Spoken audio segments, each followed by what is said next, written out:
Hello everyone, ಹೆಂಗದಿರ ಎಲ್ಲರೂ? ನಾನು ನಿಮ್ಮ ಹುಬ್ಬಳ್ಳಿ ಹುಡುಗಿ.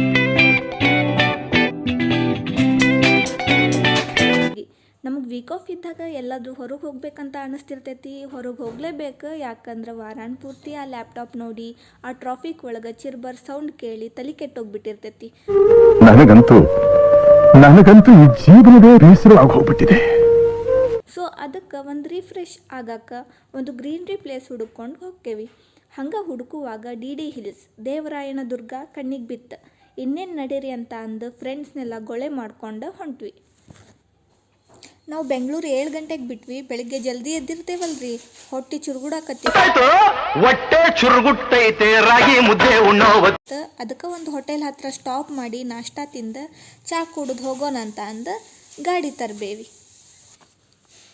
ಬೆಂಗಳೂರು ಎಲೆಕ್ಟ್ರಾನಿಕ್ ಸಿಟಿಯಿಂದ ದೇವರಾಯನ ದುರ್ಗ 97 ಕಿಲೋಮೀಟರ್ ಅಷ್ಟೇ. 2 ಅವರ್ ಒಳಗೆ ನಾವು ರೀಚ್ ಆಗಿಬಿಡ್ತೇವೆ. ನಾಷ್ಟಾ ಚಲೋ ಇತ್ತು. ನಾಷ್ಟಾ ಮುಗಿಸ್ಕೊಂಡು ನಾವು ಮತ್ತೆ ನಮ್ಮ ಪಯಣ ಸ್ಟಾರ್ಟ್ ಮಾಡಿದ್ವಿ. ಬೆಂಗಳೂರಿಂದ ಜಸ್ಟ್ 2 ಅವರ್ಸ್ ಜರ್ನಿ ಮಾಡಿದ್ರೆ ಗ್ರೀನ್ರಿ ಅನ್ನೋ ಸ್ವರ್ಗ ನಿಮ್ಮ ಕಣ್ಣು ತಂಪು ಮಾಡ್ತೈತಿ. ರಕ್ಷಿತ್ ಶೆಟ್ಟಿ ಅವರು ಹೇಳ್ದಂಗೆ ನಾವು ಹೋಗೋ ಡೆಸ್ಟಿನೇಷನ್ಗಿಂತ ದಾರಿ ಮೇಲೇನ ನಮಗೆ ಲವ್ ಆಗಿಬಿಡ್ತೈತಿ. ಈ ಅಡಿಕೆ ಮರ, ತೆಂಗಿನ ಮರ, ಇದ್ರ ಜೊತೆಗೆ ಬೆಟ್ಟ ಆ್ಯಂಡ್ ನಡಕ ಕೆರಿ, ವಾವ್, ವ್ಯೂ ಮಾತ್ರ ಅನಾಹುತ ಇದೆ ಗೈಸ್. ನಾವು ಫಸ್ಟ್ ಲಕ್ಷ್ಮೀ ನರಸಿಂಹಸ್ವಾಮಿ ದೇವಸ್ಥಾನ ಹೊಂಟ್ವಿ. ಇಲ್ಲಿಂದ ಸ್ವಲ್ಪ ಮತ್ತು ಒಳಗೆ ಹೋಗ್ಬೇಕು, ನಮಗೆ ದೇವಸ್ಥಾನ ಸಿಗ್ತೈತಿ. ದೇವಸ್ಥಾನ ಹೋಗೋ ದಾರಿ ಒಳಗನ ಈ ಕೆರೆ ಸಿಗ್ತೈತಿ. ಯಾಕೋ ಕೆರೆ ಹತ್ರ ಬಿಡ್ತಿರ್ಲಿಲ್ಲ, ಗೇಟ್ ಕ್ಲೋಸ್ ಮಾಡಿದ್ರು. ಬಟ್ ಇಲ್ಲಿ ಕುಂತು ಸಿನರಿ ಎಂಜಾಯ್ ಮಾಡಬೇಕು ಅನ್ನೋ ಆಸೆ ಈಡೇರಲಿಲ್ಲ ಗೈಸ್. ಆ ಕೆರೆ ಒಳಗೆ ಕಮಲದ ಹೂ ಕೂಡ ಬಿಟ್ಟಿದ್ವು. ನೀವು ಹೋದಾಗ ಗೇಟ್ ಓಪನ್ ಇದ್ರೆ ಮಿಸ್ ಮಾಡ್ದೆ, ನೋಡ್ಕೊಂಬರ್ರಿ ಇದನ್ನು. ಅಲ್ಲಿಂದ ನಾವು ಲಕ್ಷ್ಮೀ ನರಸಿಂಹಸ್ವಾಮಿ ಟೆಂಪಲ್ನ ರೀಚ್ ಆದ್ವಿ. ಅಷ್ಟೊಂದೇನು ಮೆಟ್ಲಿಲ್ಲ ಗೈಸ್, ಆರಾಮಾಗಿ ಬೆಟ್ಟ ಹತ್ಬೋದು. ಅಷ್ಟೊಂದು ಸುಸ್ತು ಕೂಡ ಆಗಂಗಿಲ್ಲ. ನಾವು ಹೋಗಿದ್ದ ಮಿಡ್ ಡೇ ಒಳಗೆ, ಸೊ ರಶ್ ಕೂಡ ಇರಲಿಲ್ಲ. ಈ ಹುಡುಗರು ಸ್ಟಾರ್ಟಿಂಗ್ ಫುಲ್ ಜೋಶ್ ಒಳಗೆ ಮೆಟ್ಲನ್ನ ಓಡ್ಕೊತ ಹತ್ತಿದ್ರು. ಆಮೇಲೆ ಯಪ್ಪ ಇನ್ನೂ ಎಷ್ಟೈತಿ, ಇನ್ನೂ ಎಷ್ಟು ಹತ್ಬೇಕು ಅಂತ ಅಂದು ಅವ್ರ ಅಮ್ಮಂದ್ರನ್ನ ಕೇಳಾಕತ್ತಿದ್ರು.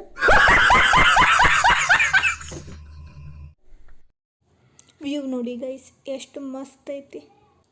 ವಾವ್, ಆ ಮನೆ ಒಳಗಿರೋರು ಏನು ಲಕ್ಕಿ ಗುರು.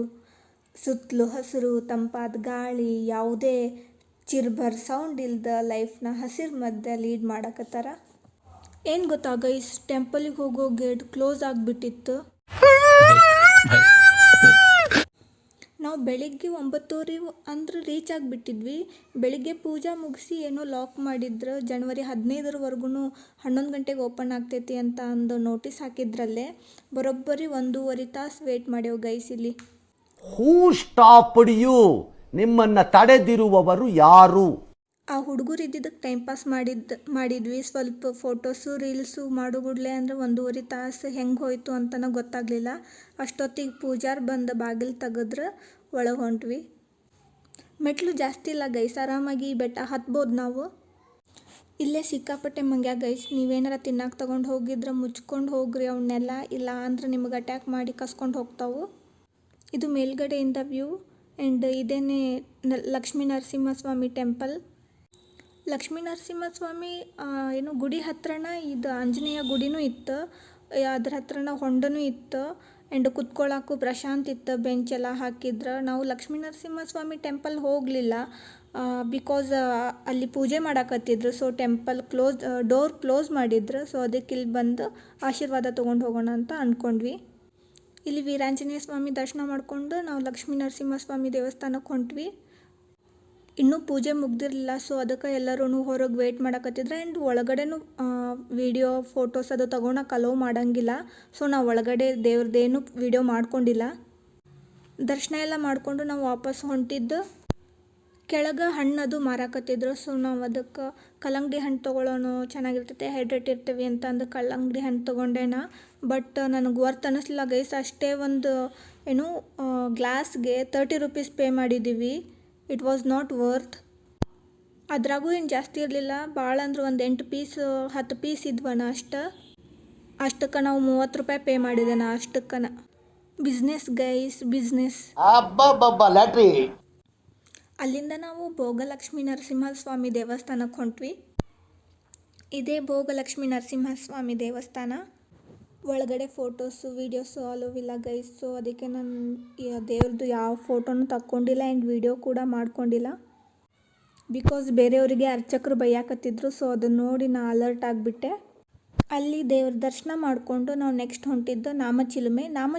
ಇದು ನಮ್ಮದು ಪ್ಲ್ಯಾನ್ ಇರಲಿಲ್ಲ ಆ್ಯಕ್ಚುಲಿ.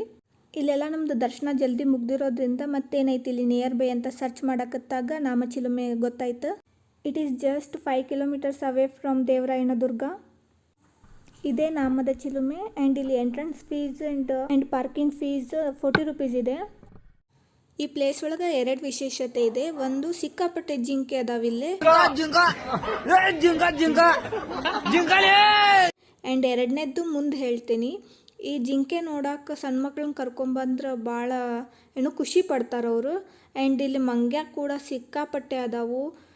ಇನ್ನೊಂದು ವಿಶೇಷತೆ ಏನಂದ್ರೆ ರಾಮ ಲಕ್ಷ್ಮಣ ಸೀತೆಯವರು ವನವಾಸದ ಟೈಮ್ ಒಳಗೆ ಇಲ್ಲೂ ಸಹ ಬಂದು ಹೋಗ್ಯಾರ. ಆ್ಯಂಡ್ ಈ ಸ್ಥಳಕ್ಕೆ ನಾಮಚಿಲುಮೆ ಅಂತ ಯಾಕೆ ಹೆಸರು ಬಂತಂದ್ರೆ ರಾಮ ನಾಮ ಹಚ್ಕೊಳಕ್ಕೆ ನೀರು ಹುಡ್ಕ್ಯಾಡಿದ್ರೆ ನೀರು ಸಿಗ್ಲಿಲ್ಲಂತ. ಸೊ ಆ ಟೈಮ್ ಒಳಗೆ ಅವರು ಬಾಣ ಹೂಡಿ ಬಂಡೆಗೆ ಬಾಣ ಬಿಟ್ಟಾಗ ಅಲ್ಲಿ ಒಂದು ನೀರಿನ ಬುಗ್ಗೆ ಬಂತಂತ. ಸೊ ಅದಕ್ಕೆ ಇದನ್ನು ನಾಮಚಿಲುಮೆ ಅಂತ ಕರೀತಾರೆ. ನೀರು ಕೂಡ ಅಷ್ಟೇ ತಿಳಿಯಾಗಿ ರುಚಿಯಾಗಿದ್ವು ಆ್ಯಂಡ್ ಬ್ಯಾಸ್ಗೆ ಚಳಿ ಎಲ್ಲ ಟೈಮಲ್ಲೂ ನೀರು ಹರಿತಿರ್ತೈತಂತ. ನಾನು ನೀರು ಕುಡಿದಿದ್ದಕ್ಕೂ ಈ ಪ್ಲೇಸ್ಗೆ ಬಂದಿದ್ದಕ್ಕೂ ಒಳ್ಳೆ ಪಾಸಿಟಿವ್ ಫೀಲ್ ಆ್ಯಂಡ್ ಬ್ಲೆಸ್ಸಡ್ ಅಂತ ಅನ್ಸಾಕತ್ತಿತ್ತು. ನೋಡೋಣ ನೆಕ್ಸ್ಟ್ ರಾಮಚಂದ್ರ ಕಾಲ ಕೂಡಿಸಿ ಕೊಟ್ರೆ ಅಯೋಧ್ಯೆಗೂ ಹೋಗೋಣಂತ. ಅದು ಕಟಂಜರಿ ಒಳಗಿರೋದು ನಿಜವಾದ ಚಿಲುಮೆ. ಹೊರಗಡೆ ಏನು ಮಾಡ್ಯಾರಲ್ಲ ಅದು ಮಾನವ ನಿರ್ಮಿತ ಚಿಲುಮೆ. ಬಿಕಾಸ್ ನಮ್ಮ ಜನ ಸುಮ್ಮನೆ ಇರಂಗಿಲ್ಲ, ಅದಕ್ಕೆ ಈ ಥರ ಮಾಡ್ಯಾರ. ಅಲ್ಲಿ ಹುಣಸಿನ ಮರ ಇದ್ವು, ಮಂಗ್ಯಗಳು ತಿನ್ನಾಕತ್ತಿದ್ವು. ನಮಗೂ ಬಾಯ ನೀರು ಬರಾಕತ್ತಿದ್ವು ಆ್ಯಂಡ್ ಚೈಲ್ಡ್ಹುಡ್ ಡೇಸ್ ನೆನಪಾಗಕತ್ತಿದ್ವು. ನಮಗೂ ಕೊಡ್ರಿ ಅಂತ ಕೇಳಿದ್ವಿ ಅವು ಕ್ಯಾರೆ ಬುಲಾರೆ ಅಂತ ಅಂದು ನಮಗೆ ರೆಸ್ಪಾನ್ಸೇ ಮಾಡಲಿಲ್ಲ. No respect guys.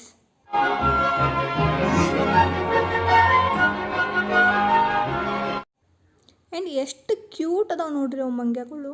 ತೊಗೊಂಡು ಬರ್ಬೇಕು ಅನ್ಸಕತ್ತಿತ್ತು, ಬಟ್ ತೊಗೊಂಡು ಬರೋಕ್ಕಾಗಂಗಿಲ್ಲ. ಅವು ತಮ್ಮದೇ ಲೋಕದೊಳಗೆ ಹಾಯಾಗಿದ್ದು ಆರಾಮದವು ನೋಡ್ರಿ, ಆರಾಮ್ ಜೀವ ನೀವು ಕುರ್ದೆಲ್ಲ. ಅಲ್ಲಿಂದ ಬೇರೆ ಪ್ಲೇಸ್ ಪ್ಲ್ಯಾನ್ ಮಾಡಿಕೊಂಡು ಹೊರಟ್ವಿ. ಒಂದೇ ದಿನದಲ್ಲಿ 4 ಪ್ಲೇಸ್ ನೋಡ್ಬೋದು ಗೈಸ್ ನಿಯರ್ ಬ್ಯಾಂಗ್ಳೂರ್. ನಾವು ಕೂಡ 4 ಪ್ಲೇಸ್ ನೋಡಿದ್ವಿ. ಈ ವಿಡಿಯೋ ಒಳಗೆ 2 ಪ್ಲೇಸ್ ಅಷ್ಟೇ ತೋರಿಸಿದ್ದೀನಿ. ಪಾರ್ಟ್ 2 ವಿಡಿಯೋ ಕೂಡ ಬರುತ್ತೆ. Stay tune. Until then take care. Bye and please like, share and subscribe.